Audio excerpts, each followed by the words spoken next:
7월 30일 한미 간수협상 했지 않습니까? 그때 하나같이 정부와 민주당은 아전 인수로 자화자찬했습니다. 대통령이 주요국들과 동등 우월한 조건이라고 페이스북에 이렇게 썼는데 이 부분에 동의하십니까? 죄송하지만 한 번 더 좀 띄워주시겠습니까? 너무 짧게 띄워주셔서. 한미 협상 결과 7월 30일 날 그 결과에 대해서 자화자찬이 여러 가지로 늘어졌었는데 이재명 대통령은 주요국들과 동등하고 우월한 조건이다 뭐 이렇게 썼는데 동의하시느냐 물었습니다. 그 당시 시점에서 큰 틀에 정해진 것에 대한 말씀이었다고 생각합니다. 근데 실질적으로 드러난 건 그렇지 않지 않습니까? GDP 대비하거나 인구 대비했을 때 인근 일본하고도 말할 것도 없고 이유하고 비교해봐서 우리가 굉장히 많은 덤터기를 쓴 그런 협상 결과 아닙니까? 이걸 가지고 우월한 조건이나 이야기할 수 있습니까? 의원님께서 현재 디테일과 관련된 협상이 마무리 안 된 것은 아실 거고요.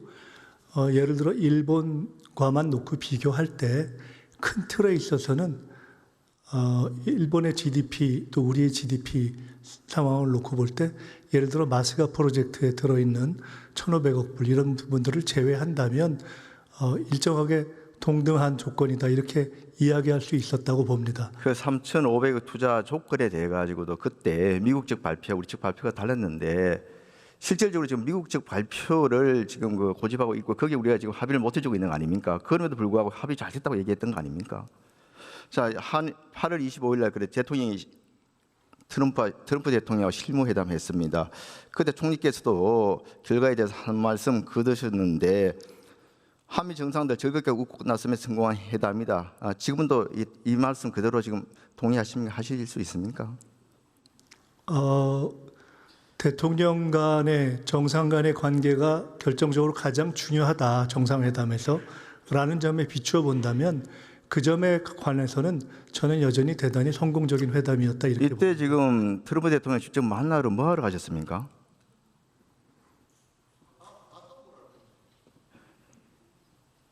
지금 7월 30일 날 협정 맺은 것들 중에 우리한테 불리하거나 좀 부담이 강한 게 있으면 그 부분에 대해서 양보를 받아내거나 아니면은 또 다른 부담을 줄이거나 뭐 이런 거 하러 실무 협상하러 가신 거 아닙니까?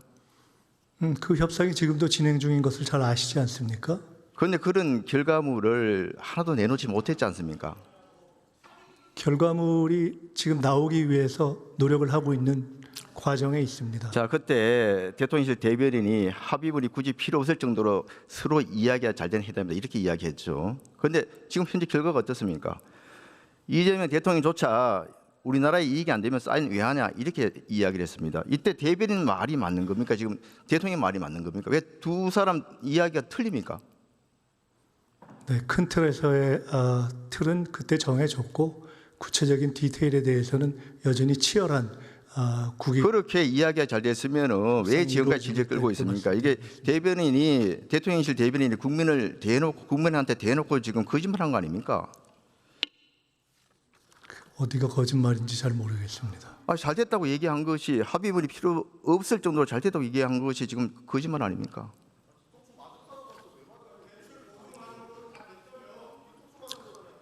자, 그리고요.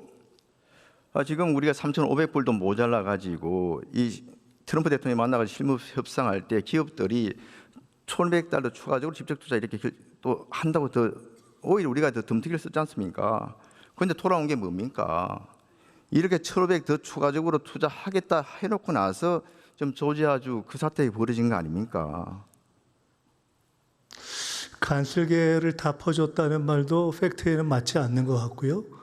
뒤통수를 맞았다 이렇게 표현하셨는데 만약에 실제로 무언가 상호 도의에 맞지 않는 행위가 있었다 하면 그것은 그에 대해서 비판을 하시는 것은 이해할 수 있지만 갑자기 그에 대해서 지금 우리 정부에 대해서 비판하실 상황은 아닌 것 같습니다.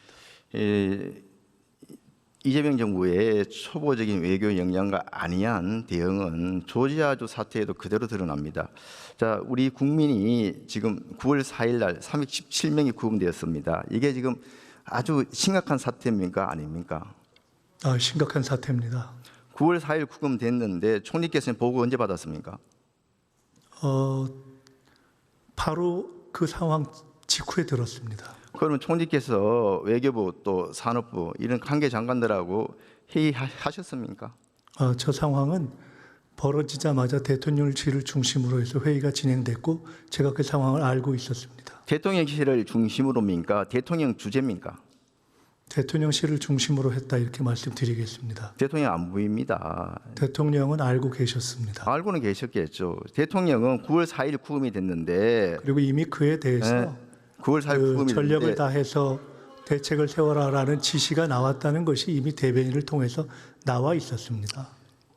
이렇게 심각하고 중대한 사항에 쇠사슬도 묶이고 수갑을 채워가지고 구치소에 지옥 같은 생활을 보내고 있는데 대통령의 응급은 이틀이나 지난 9월 6일 그것도 직접 이게 메시지를 낸 것도 아니고 외교부 장관을 통해서 발표를 합니다. 그리고 어디를 찾아봐도 대통령 주재로 관계 장관들 회의했다는 것도 없습니다. 총리님도 하나도 등장을 안 하고 있습니다. 왜 숨었습니까? 어디 대통령 이때 외국 갔습니까? 의원님, 예. 저 직후에 장관들이 다 움직이고 현지에서 대책본부가 꾸려지고 실제로 바로 이후에 여러 가지 협의가 진행된 것을 아시지 않습니까? 주무장관, 대통령- 외교부 장관 현지에 갔습니까? 언제 갔습니까? 그 구체적인 날짜는 다시 한번 확인해 보십시오. 9월 6일 날 앞서도 이 지적이 있었습니다만은 대사도 없는 주미 대사관, 총영사도 없는 아틀랜타 총영사에 다 맡겨놓고 장관은 9월 8일이 돼서야 워싱턴으로 갔습니다. 외교부 장관은 이때까지도 대통령은 안 나타나고 있습니다. 제가 대통령이 뭐 하셨는지 이렇게 봤더니 9월 5일 날 전통시장 방문했습니다. 그리고 9월 6일 날은 이렇게 영화 보러 가가지고 영부인하고 영화 보러 가서 이렇게 판대수하면서 웃고 있습니다. 317명이라는 많은 한국인이 구금돼가지고 지옥 같은 생활을 하고 있는데 이렇게 웃음이 나오고 영화 보러 갈 그런 정신이 듭니까? 이게 국민을 사랑하는 대통령입니까? 국민의 안전을 걱정하는 대통령입니까? 이렇게 하시면 총리께서 확실히 건의를 하셔야죠. 이게 심각한 상황이니까 빨리 조치를 하시라. 대통령 정론기를 통해서 장관들 보내서라도 빨리 해결 좀 시켜야 된다. 이런 건의하셨습니까?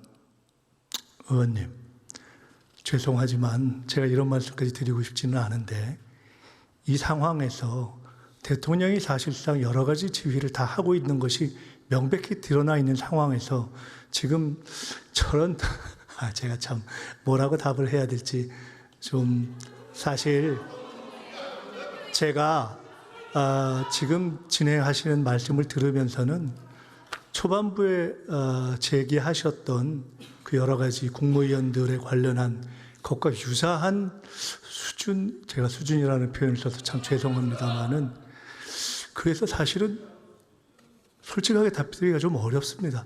아니 대통령이 다 지휘에서 진행되고 있는 걸 모르십니까?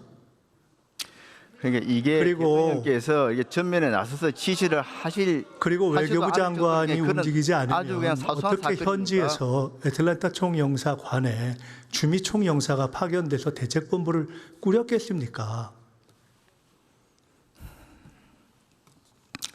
국내에서는 이거보다 훨씬 적은 사건은 대통령이 직접 따라 내려가가지고 여러 가지 좀 쇼를 많이 했지 않습니까? 근데 왜 이렇게 중대한 사안에 대해서는 앞에 안 나서느냐 그거 아닙니까? 트럼프 대통령 오해를 풀었고 그렇게 스마트하게 칭찬을 받았으면은 직접 전화 통화도 하셔가지고 이 부분에 대해서 강력하게 항의하고 빨리 조치를 취하도록 요구를 했어야 될 거 아닙니까? 의원님, 대통령께서 저 사건 직후에 우리 국민들의 안전을 지키기 위해서 총력을 다하라는 지시를 내리고 그에 따라서 정부가 일사불란하게 움직였다 하는 것이 이미 기사가 나와 있습니다. 그 정도를 보시고 그냥 말씀을 하시면 되시지. 지금 제가 좀 답변드리기가 참 그렇습니다. 지금 한미 간세 협상이 무엇보다도 중요한 현안 맞습니까? 그렇습니다. 그러면은 이 협상에 조금이라도 좀 지장이 될 만한 이런 것들은 자제하는 게 맞죠.